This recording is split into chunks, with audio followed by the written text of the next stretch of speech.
Mon chéri, je me disais... Le bacon que tu m'as offert, il irait bien dans le salon bleu, non? Quelle excellente idée, ce serait absolument ravissant. Oh, flûte! Pas encore! Cette installation électrique antique aurait bien besoin de quelques rénovations. En attendant, tu sais quoi? Je vais gérer ça à l'ancienne. Vois si tu peux nous trouver des bougies. Je m'occupe du disjoncteur.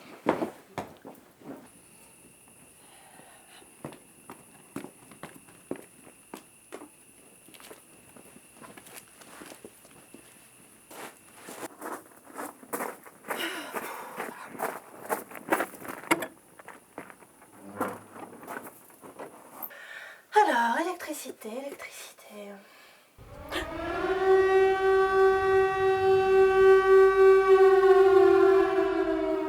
On en met du temps là. Je suis sûr qu'elle a oublié où est le disjoncteur. Je ferais mieux d'aller la voir.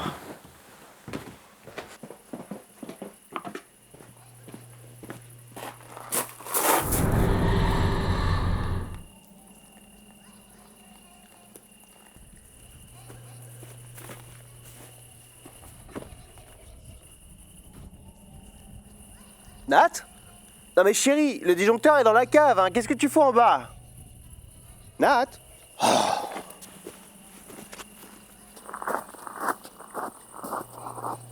Nat? Nat, je te vois, pourquoi est-ce que tu me réponds pas? Nat?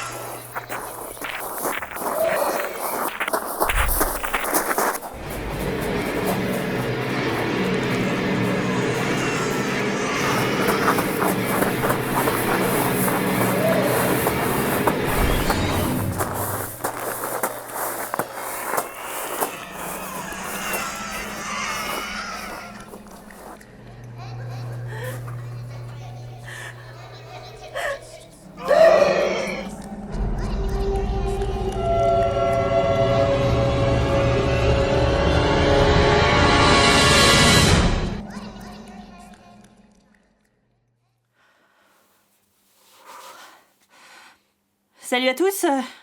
Aujourd'hui un épisode dédié à Francis Bacon et à l'empreinte horrifique qu'il a laissée sur l'échelle de Jacob et sur Silent Hill. Maman.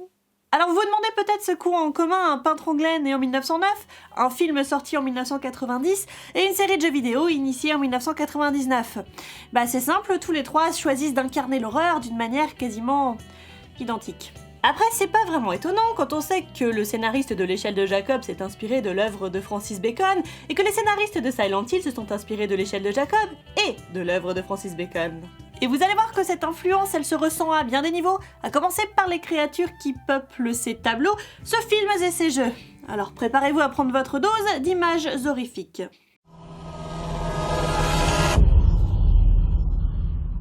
Dans l'échelle de Jacob, réalisée par Adrian Lyne, on suit Jacob, un vétéran de la guerre du Vietnam. Jacob évolue dans plusieurs timelines, alternativement, mais celle sur laquelle l'on se focalise, qu'on pourrait qualifier de présent, est celle où Jacob se retrouve victime d'hallucinations monstrueuses. Dans ces moments angoissants, Jacob est seul face à des démons, sans doute intérieurs, et certainement très humains. En effet, à l'origine, le réalisateur du film voulait des monstres classiques, inspirés entre autres des tableaux de Jérôme Bosch, ce qui est toujours une bonne source d'inspiration. Mais son scénariste lui a dit que des monstres plus humanoïdes créeraient certainement un effet plus viscéral. Dans la série de jeux Silent Hill, on suit différents personnages lors de leur passage par la ville balnéaire de Silent Hill, qui a la particularité d'abriter une secte de gens chelous et des monstres. Chaque épisode fait incarner un personnage différent, mais ces personnages ont comme point commun de ne pas être originaires de Silent Hill, ville qui leur est donc étrangère et dans laquelle ils sont donc isolés. S'inspirant de la timeline du présent de l'échelle de Jacob, où le protagoniste vit ses hallucinations monstrueuses, les jeux Silent Hill créent cette réalité alternative où habitent des créatures. Et le designer de ces monstres, Ito Masahiro, ne cache pas que son artiste préféré, c'est Francis Bacon. Bien entendu, le rapport le plus évident avec la peinture de Francis Bacon ici, c'est la déformation des corps. L'humain est au centre de l'œuvre du peintre, qui le considère comme le seul sujet digne d'intérêt. Mais Bacon voit l'humain comme un être angoissé, qui mérite par conséquent une apparence inconnue, une apparence qui puisse retranscrire cette angoisse. L'humain chez Bacon est dans sa solitude, il est nu, dépouillé de ses prétentions, face à sa futilité et à à son essence animale. Chez Bacon, l'humain est laid. Le sentiment de solitude, ce sont les histoires de l'échelle de Jacob et de Silent Hill qui les instaurent. Mais Bacon, lui, il n'a pas le luxe d'avoir une histoire. Oui, avec un médium comme la peinture, tout passe forcément par l'image. La solitude des êtres est ainsi représentée par la manière dont ils se détachent du décor, souvent un fond uni. D'ailleurs, les personnages baconiens se tiennent rarement directement dans le décor. Ils sont davantage isolés sur des socles, des cercles au sol ou dans des cages. Des créatures entravées qui se retrouvent dans des positions difformes, souvent nues, mais couvertes d'une chair à l'aspect parfois inhumain. Personnellement, je sais pas comment rendre le rapport avec l'échelle de Jacob et avec Silent Hill plus évident.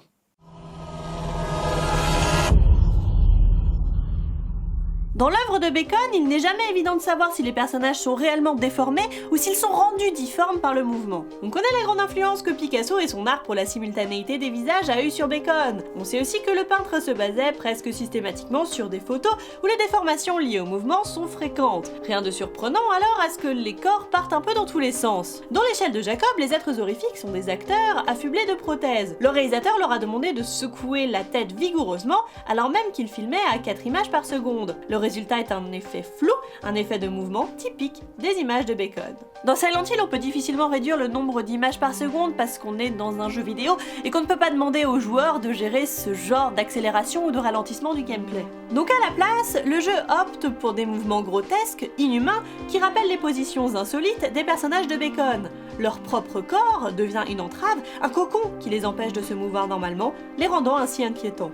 En fait, dans Silent Hill, si certains éléments rappellent effectivement l'humain, la structure des créatures présente souvent un élément dérangeant. Prenons le monstre iconique de la licence, j'ai nommé le Pyramid Head. Ito Masahiro, qui l'a designé, explique qu'à l'origine il souhaitait une créature au visage dissimulé, le visage étant bien sûr le premier vecteur d'humanité. Son dessin d'origine cependant ressemblait juste à un type portant une cagoule. Alors il a eu l'idée du triangle, dont les arêtes aiguisées évoquent la douleur, incarnant ainsi symboliquement le rôle du monstre, tout en le déshumanisant. Et que remarque-t-on chez Bacon? On trouve des angles aiguisés dans les visages et les corps, bien entendu. Souvent, ils se résument à de simples lignes blanches.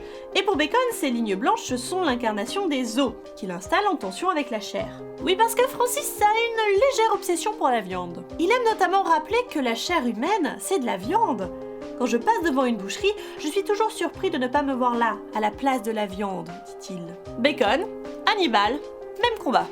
Sauf que seul Francis a un nom de famille qui permet de rendre la blague drôle. Bref, cette viande, dans Silent Hill et dans l'échelle de Jacob, c'est plus souvent de la chair à vif. Surtout dans cette scène un peu graphique qui a été supprimée du film.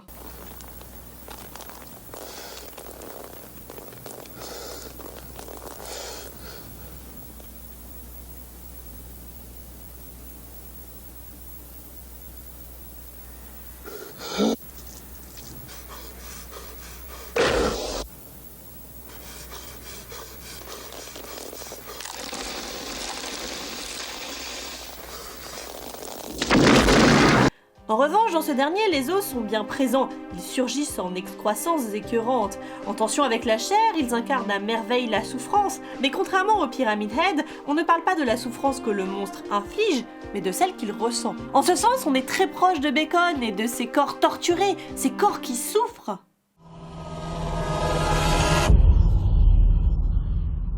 Mais pourquoi souffre-t-il ? Pour Bacon, tout homme qui souffre est de la viande, ce qui peut sembler paradoxal parce que la viande, on aurait tendance à l'associer à de la chair morte. Or, quand on est mort, a priori, on ne souffre plus. Et c'est bien ça qui est douloureux. Bacon ne nous présente pas les corps comme une rassurante organisation d'organes et de membres, mais comme une chair palpitante qui a vocation à mourir. Beaucoup aiment mettre en opposition sur ce point Bacon et les arts plastiques grecs. Les corps antiques sont représentés comme une belle hiérarchisation d'éléments à leur place, d'une beauté sans vie. Chez Bacon, au contraire, les corps n'ont pas de contours, ils sont souvent tordus et évoquent une douleur convulsive qui, étonnamment, les rend vivants. Ce rapport viande-souffrance, souffrance-vie, on le retrouve de manière très évidente dans l'échelle de Jacob, dont le titre en anglais se dit d'ailleurs Jacob's Ladder, ce qui désigne une pièce de viande. Comme par hasard. Enfin bref. Déjà, le film s'ouvre sur le protagoniste se faisant blesser au Vietnam, se faisant transpercer dans sa chair. Et suite à ça, vous remarquerez que Jacob ne souffre plus vraiment physiquement.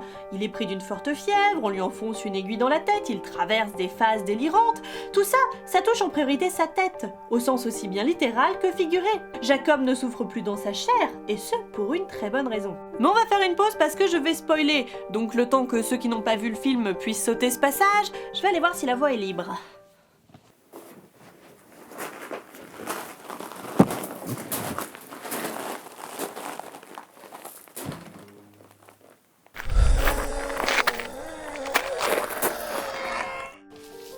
La voie n'est pas libre. Donc, la fin de l'échelle de Jacob nous fait comprendre que, en fait, Jacob est mort de la suite de ses blessures au Vietnam. Tout le reste, les autres timelines dans lesquelles on l'a vu évoluer, ne sont sans doute que le fruit de son délire alors qu'il agonise. La seule timeline où Jacob est vivant est celle durant laquelle il souffre dans sa chair.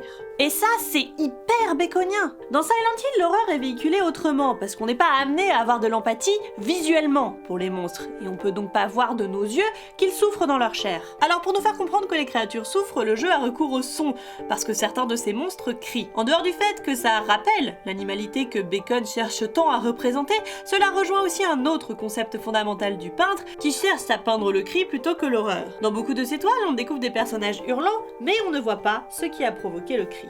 Alors oui, vous allez me dire, il y a bien de l'horreur visuelle dans Silent Hill puisqu'il y a des monstres qui sont l'incarnation même de l'horreur, de ce qui fait peur. Mais ces monstres, en fait, ils incarnent métaphoriquement des choses douloureuses que les personnages ont vécues. Parfois, cet événement traumatique n'est pas explicité, mais incarné par le cri d'horreur. C'est le cas dans Silent Hill 2 de Mary, dont on nous fait comprendre qu'elle a été victime d'un viol, d'où la présence des scènes sexuelles impliquant le Pyramid Head et les fameuses infirmières. Le sexe devient alors un objet d'effroi, comme dans l'échelle de Jacob, où il est incarné par le personnage de Jézabel, qui, devinez quoi, se transforme alors en entité difforme et se met à crier. Comme vous le voyez, ce serait trop facile de résumer l'influence de Francis Bacon sur l'échelle de Jacob et sur Silent Hill à une simple empreinte graphique. Oui, les créatures ressemblent à des figures toutes droites sorties des tableaux de Bacon, mais surtout, les thématiques qu'on peut identifier chez le peintre se retrouvent aussi dans ces deux œuvres. En fait, le style visuel de Bacon est tellement intimement lié à ses idées qu'on ne peut pas récupérer l'un sans l'autre. On ne peut pas faire des monstres qui ressemblent à du Bacon sans qu'ils évoquent nécessairement ses angoisses liées à la viande, aux cris et au corps en souffrance. Et ça a certainement pas mal participé au fait que l'échelle de Jacob et Silent Hill sont des œuvres brillamment viscérales dont l'horreur psychologique dérange aujourd'hui encore, à la manière d'un tableau de Bacon. Et voilà encore un cas merveilleux de l'influence d'un artiste sur le cinéma ou le jeu vidéo. J'espère que ça vous a plu et si c'est le cas, n'hésitez pas à me le faire savoir dans les commentaires ou à me laisser un petit pouce bleu, un petit partage, enfin bref, ce qui vous plaira. Quant à moi, je vous dis à bientôt pour encore plus d'art, si je survis à cette nuit, et surtout, j'essaye de me tirer de l'art.